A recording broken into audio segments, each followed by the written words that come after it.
Hello everyone, কেমন আছেন সবাই? আশা করি ভালো আছেন। শীত কেমন কাটতেছে সবার? শীতে তো হাল একদম বেহাল। সকালবেলা উঠতে খবর হয়ে যাচ্ছে শীত থাকুক শীতের জায়গায়, আর আমরা চলি আমাদের মতো। তো দেখেন, আমি আপনাদের জন্য আজকে নতুন কি নিয়ে আসছি। দেখেন, জাস্ট দেখেন, আমি জাস্ট পাগল হয়ে গেছি। তো একটা যে কথা আছে না, যে ঢেকি স্বর্গে গেলেও ধান ভাঙে, অ্যান্ড আমি হচ্ছি সেই জিনিস। যে আমাকে যে দুনিয়ার যে কোনো জায়গায় রেখে দেন, আমি গাছপালা নিয়ে টুকিটাকি ঢুঙ্কুর মুঙ্কুর কিছু একটা করতেই থাকবো। তো দেখেন যে জাস্ট 2টা রসুন আর 2টা পেঁয়াজ থেকে আমি কি পরিমাণ পেঁয়াজ পাতা আর রসুন পাতা পাইছি। জাস্ট দেখেন আপনারা, এই জিনিসটা করে আমি এত মজা পাইছি যে জাস্ট এটা কিন্তু 1 সপ্তাহ লাগে নাই এরকম গ্রো হইতে।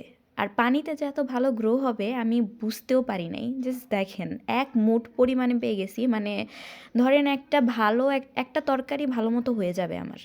আমি তো সেই মানে খুশিতে পাগল হয়ে গেছি। তাড়াতাড়ি এগুলো ছিঁড়া টিরা এগুলো নিরামিষের ভিতরে দিলাম, যে সুন্দর একটা ফ্লেভার আসছে না, জাস্ট সেই।